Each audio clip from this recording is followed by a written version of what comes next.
जय श्री सीताराम जी की। काकभूषणी जी कहती है, एक बार मैं सुमेरु पर्वत की चोटी पर गया और वहाँ बड़ वृक्ष की छाया में 9 ऋषि बैठे थे। उन्हें देखकर मैंने उनके चरणों में शीश नवाया और बहुत ही दीन वचन कहे, हे गुरु जी।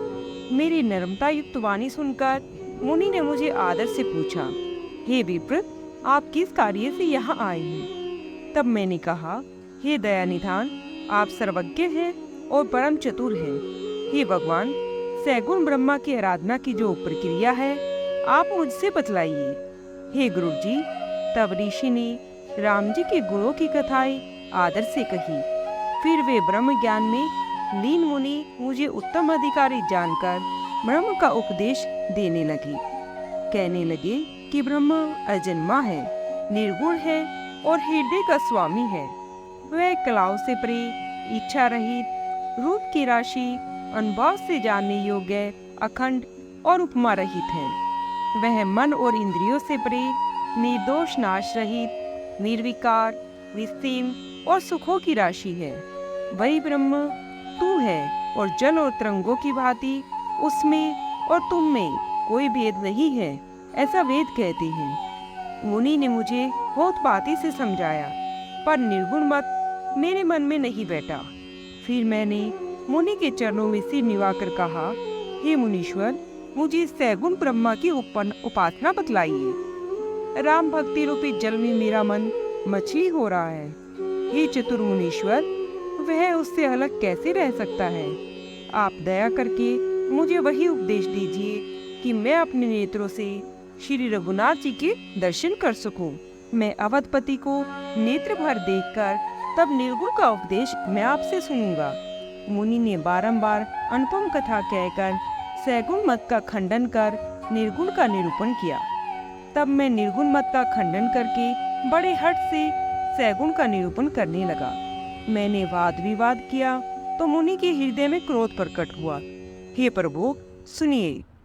बहुत अपमान किए जाने से ज्ञानी के हृदय में भी क्रोध उत्पन्न हो जाता है। कोई चंदन की लकड़ी को बहुत ज्यादा रगड़ेगा तो उससे भी अग्नि प्रकट हो जाएगी। ऋषि क्रोध सहित बारंबार ज्ञान का निरूपण करने लगे। तब मैं बैठा बैठा मन में अनेक प्रकार के विचार करने लगा। द्वैत बुद्धि के बिना क्रोध कैसा? और द्वैत बुद्धि क्या बिना अज्ञान की हो सकती है? माया के वश में रहने वाला पृछन जड़ जीव क्या ईश्वर के समान हो सकता है? जो सबका हितकारी है उसे क्या कभी दुख हो सकता है? जिसके पास पारसमणि है उसके पास क्या कभी दरिद्रता आ सकती है? परद्रोही क्या निर्भय हो सकता है?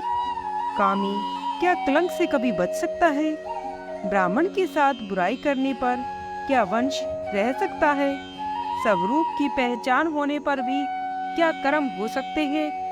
बुरी संगति से क्या किसी को सुबुद्धि उपजती है? पर स्त्रीगामी का क्या कभी अच्छी गति पा सकता है? परमात्मा के जानने वाले क्या संसार में पढ़ सकते हैं? हरि निंदक क्या कभी सुखी हो सकते हैं? नीति के जाने बिना क्या राज्य रह सकता है? हरि गुण गान करने से क्या पाप रह सकते हैं? बिना पुण्य के क्या पवित्र यश मिल सकता है? क्या पाप के बिना कोई अपयश पा सकता है? हरि भक्ति के समान क्या कोई दूसरा लाभ भी है जिसकी महिमा वेद, संत और पुराण गाते हैं? हे भाई, संसार में क्या इसके बराबर कोई और हानि है कि मनुष्य देह पाकर भी श्री राम जी का भजन नहीं करता? चुगली के बराबर क्या कोई दूसरा पाप है? और हे गुरु जी, दया के समान क्या कोई और धर्म है? इस प्रकार मैं अनेक युक्तियां मन में सोचता था और मुनि का उपदेश सादर सहित नहीं सुनता था। जब बारंबार मैंने निर्गुण का खंडन किया तब मुनि ने क्रोध भरे वचन बोले, हे मूढ़, मैं तुझे उत्तम शिक्षा देता हूँ, उसे तू मानता नहीं है और बहुत प्रकार से उत्तर प्रत्युत्तर करता रहता है। सत्य वचन का विश्वास नहीं करता, कोई की भांति सभी से डरता है। रे शठ, तेरे हृदय में बहुत ही पश्चाताप है और अतः तू इसी समय चांडाल पक्षी हो जा। मुनि का शाप मैंने अपने सिर पर चढ़ा लिया। मुझे न डर लगा न दीनता आई। मैं तुरंत कौवा बन गया। तब मुनि के चरणों में सिर निवाकर और रघुकुल में श्रेष्ठ श्री राम जी का स्मरण करके मैं आनंद पूर्वक कूद चला। शिव जी बोले, हे पार्वती, जो श्री राम जी के चरणों के प्रेमी है, वे काम मद और क्रोध से रहित होकर सब संसार को अपने स्वामी के रूप में देखते हैं, फिर वे किससे विरोध करें। काकभूषणी जी कहते हैं, हे गुरु जी, ऋषि का इसमें कोई दोष नहीं था। सबके हृदय में प्रेरणा करने वाले रघुकुल शिरोमणि श्री राम जी ही हैं। कृपा सिंधु ने मुनि की बुद्धि को बोली करके मेरे प्रेम की परीक्षा ली।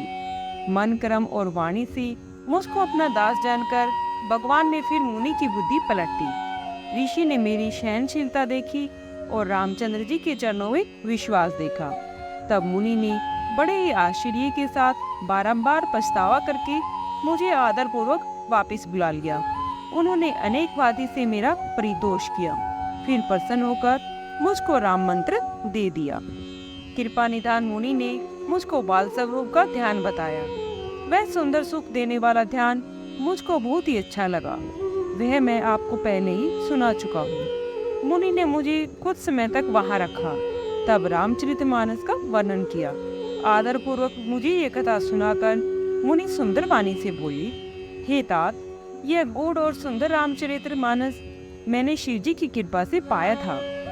तुम्हें रामचंद्र जी का निज भगत जानकर इसी से मैंने यह सब चरित्र तुम्हें कहा। हे तात, जिसके हृदय में रामचंद्र जी की भक्ति न हो, उसके आगे यह कथा कभी नहीं करनी चाहिए। मुनि ने भूत पाती से समझाया। तब मैंने प्रेम के साथ मुनि के चरणों में सिर निवाया। मुनीश्वर ने कर कमलों से मेरा शीन स्पर्श किया और फिर आनंद पूर्वक आशीर्वाद दिया कि अब मेरे प्रसाद से तुम्हारे हृदय में अटल राम भक्ति बस जाएगी। तुम सदैव राम जी के प्रिय उत्तम गुणों के स्थान, अहंकार रहित, काम रूप, इच्छा और मृत्यु के अधीन विज्ञान और वैराग्य के निधान हो जाओ। तुम जिस आश्रम में श्री भगवान का स्मरण करते हुए बसोगे, वहाँ 1 योजन तक कभी अविद्या नहीं व्यापेगी। काल, कर्म, गुण और दोष, स्वभाव आदि से उत्पन्न दुख तुम्हें कभी नहीं व्यापेगा। और श्री राम जी की गुप्त और प्रकट की जितनी सुंदर कथाएं हैं जो इतिहास और पुराणों में गाई गई हैं, वे सुन बिना ही परिश्रम जान जाओगे। श्री राम जी के चरणों में तुम्हारा अनुराग नित्य नया होगा। तुम मन से जो इच्छा करोगे, वे भगवान की कृपा से दुर्लभ ही तुम्हें नहीं होगी। जय श्री सीताराम जी की।